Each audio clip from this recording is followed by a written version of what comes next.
आशुतोष, आपको लगता है कि ऑपरेशन लोटस चलेगा अगर त्रिशंकु विधानसभा हुई, आम आदमी पार्टी भी टूट सकती है क्या? क्योंकि अभी तक हमने देखा है आम आदमी पार्टी दावे लगातार करते रहे केजरीवाल के 2 करोड़ दिए, 5 करोड़ ऑफर किए, 20 करोड़ ऑफर किए, लेकिन एक भी एमएलए स्विच नहीं किया। हाल में किए हैं इलेक्शन से पहले, लेकिन किसी ने स्विच नहीं किया। तो अगर कोई टूटता है तो कांग्रेस ही टूटेगी क्या? क्या किसी ने सोचा था कि शिवसेना उद्धव ठाकरे की पार्टी टूट सकती है? शरद पवार जैसे स्टालवर्ट्स के रहते हैं, एनसीपी के दो धड़े हो सकते हैं। तो किसको मालूम है कि आम आदमी पार्टी में कल कौन शिंदे बन जाएगा और कल कौन अजीत पवार बन जाएगा? भाई राजनीति का खेल है। आपको अगर इतना बड़ा ऑफर दे दिया जाए, you are given an offer, you can't refuse. तो वो ऑफर तो बीजेपी कभी भी दे सकती है, क्योंकि वो सेंटर में है, पावरफुल है, नरेंद्र मोदी अमित शाह जैसे नेता है वहां पे। तो इस मुगालते में आम आदमी पार्टी को नहीं रहना चाहिए। आम आदमी पार्टी अगर बहुमत के आंकड़े के करीब रहेगी या पीछे रहेगी तो आम आदमी पार्टी का टूटना निश्चित है। इसको दुनिया की कोई ताकत रोक नहीं सकती है। और भारतीय जनता पार्टी इंश्योर करेगी कि आम आदमी पार्टी टूटे, और जैसे बंबई के अंदर उनकी सरकार बनी है वैसे दिल्ली में उनकी सरकार बनी। ओके, मतलब आशुतोष आप ये कह रहे हैं अभी तक जो आम आदमी पार्टी नहीं टूटी वो इसलिए नहीं टूटी क्योंकि उसका आंकड़ा इतना बड़ा था कि उसको तोड़ने के लिए भी 2/3 चाहिए होता था, जो बहुत मुश्किल था। देखिए, जब नेता मजबूत होता है तो वैसी स्थिति में क्या होता है कि पार्टी के अंदर कोई दूसरा नेता उतना बड़े स्टेचर का खड़ा नहीं हो पाता। लेकिन अगर पार्टी कमजोर हो जाती है, उसके पास विधायकों की संख्या कम हो जाती है, तो बहुत सारे नेताओं की महत्वाकांक्षाएं बढ़ने लगती हैं। और वैसी स्थिति में सत्ताधारी भारतीय जनता पार्टी के लिए उन महत्वाकांक्षाओं का उपयोग करना बहुत आसान हो जाता है। और ये सिर्फ बीजेपी के लिए नहीं, किसी भी पार्टी के साथ ये संभव हो सकता है। ओके, विनोद जी एक कमेंट आपका भी। विनोद जी, आप कह रहे हैं ऑपरेशन लोटस चलेगा तो ज्यादा संभावना किसकी है, कौन सी पार्टी के टूटने की है? नहीं, देखिए, सब कुछ निर्भर करता है सीटों का क्या कंपोजिशन होता है। ऑपरेशन लोटस चलाने की स्थिति में बीजेपी तभी आ पाएगी जब उसकी सीटें कम से कम 25 के आसपास हों। अगर बीजेपी ही 15 सीट पर रह जाएगी तो ऑपरेशन लोटस कैसे चलेगा? ये निर्भर करेगा कि बीजेपी की अपनी सीटें कितनी आती हैं। ऑपरेशन लोटस तभी चल पाएगा। इसलिए ये बात सही है आशुतोष, इस बात से मैं सहमत हूं कि कोई भी पार्टी टूट सकती है। आम आदमी पार्टी भी अगर 35 सीट से नीचे आ गई, 30 सीट के आसपास रह गई तो वो भी टूट सकती है। क्योंकि अब आप देखिए ना, वो कैलाश गहलोत पूरे टाइम जो है मुख्यमंत्री रहे आम आदमी पार्टी में, सरकार में, और चले गए बीजेपी में। और आज उनको अरविंद केजरीवाल अखर रहे हैं। वो गौतम जो थे, वो राजेंद्र गौतम, वो चले। तो कौन पार्टी, और बीजेपी के तमाम जो नेता जिनको टिकट नहीं मिला वो आम आदमी पार्टी में आ गए। कांग्रेस के अरविंदर सिंह लवली बीजेपी में चले गए। तो इस समय कौन कहां जाएगा, कौन कहां रुकेगा, ये कहना कोई किसी गारंटी नहीं दे सकता। लेकिन यह जरूर है कि बीजेपी को भी ऑपरेशन लोटस चलाने के लिए कम से कम 20-25 सीटें अपनी लानी पड़ेंगी। अगर उसकी 20-25 सीटें आई तब तो ऑपरेशन लोटस चलाने की संभावना होगी। अगर वो 20 से नीचे रह गई तो उसके लिए भी मुश्किल होगा अगला ऑपरेशन लोटस चलाना। ओके, अभय जी बोलिए, क्या कह रहे हैं अभय दुबे? देश के लोगों, जो करोड़ों दर्शक मानक जी जैसे मूर्धन्य पत्रकार का शो देख रहे हैं, बहुत गौर से सुनिए जो मैं बोलने वाला हूं।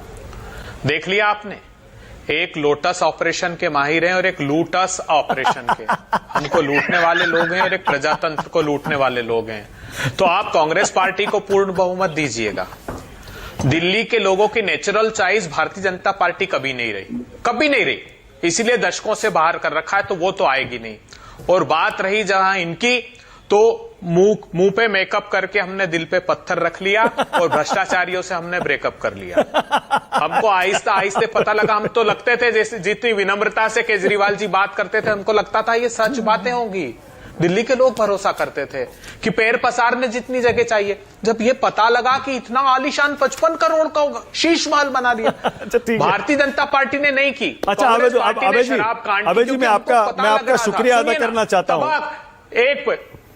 मैं आपका शुक्रिया अदा करना चाहता हूं। कम से कम आज आपने कांग्रेस पार्टी की तरफ से एक ऐसी बात कह दी जो अभी तक मैंने किसी और प्रवक्ता के मुंह से इतनी खुलकर नहीं सुनी, कि किसी भी कीमत में हम आम आदमी पार्टी के साथ कोई समझौता नहीं करेंगे, चाहे त्रिशंकु विधानसभा हो या नहीं। मैं कह रहा हूं, नहीं समझौता, कोई समझौते का प्रश्न ही नहीं। और पूरा भरोसा है दिल्ली के लोगों पे। जो 15 साल स्वर्णिम काल दिल्ली का था वो वापस लौटाने का वादा दिल्ली के लोगों को करते हैं। विश्वास मानिए, एक अंडर करंट है।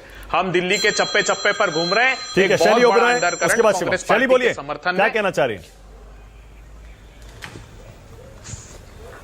शैली ओबराय, बोलिए।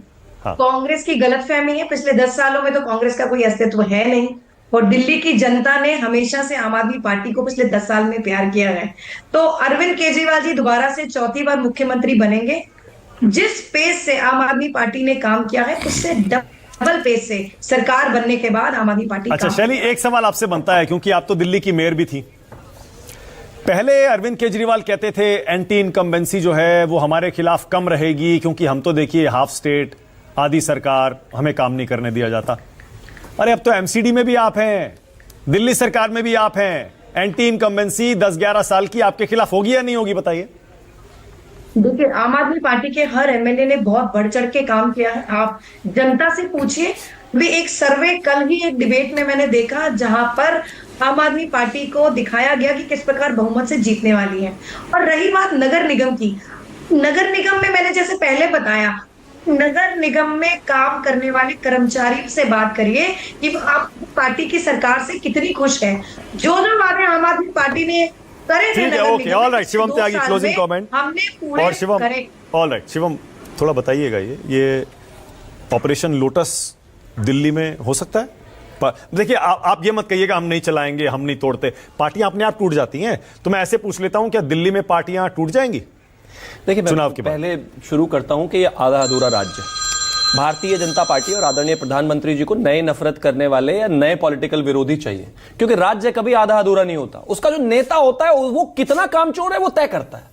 आज देखिए किस तरीके से उमर अब्दुल्ला ने कहा कि देश विरोधी ताकतों को कामयाब नहीं होने दिया। मोदी जी ने दिल और दिल्ली दोनों की दूरी कम कर दी, जो वादे किए थे उनको पूरे कर दिए। कोशिशों के चलते आज सरहद पर अमन कायम है, वो भी तो है ना। हाँ, ठीक है। केंद्र शासित राज्य है, लेकिन मुख्यमंत्री भी ऑपोजिशन में रहे हमेशा, जिनके पिता भी एक समय में जो है कहीं ना कहीं नजरबंद रहे, लेकिन बावजूद टाइम खत्म हो रहा है, लेकिन बावजूद उसके तारीफ कर रहे हैं। इसका मतलब यह है कि इनको काम नहीं करना था। अब आता है ऑपरेशन लोटस पर। एक बात तो सब मानते हैं कि इस देश में ताकतवर नेता तो दो ही हैं, और सबसे ताकतवर नेता तो एक ही है, बाकी तो कोई भी कहीं भी जा सकता है, ये सबको है। और रही बात चुनाव जीतने की और इन सब चीजों की, मैं एक ही चीज कहना चाहता हूं, ये बात बिल्कुल ठीक है कि जिस तरह की स्थितियां थी, कहीं ना कहीं पहले जिसको नुकसान हुआ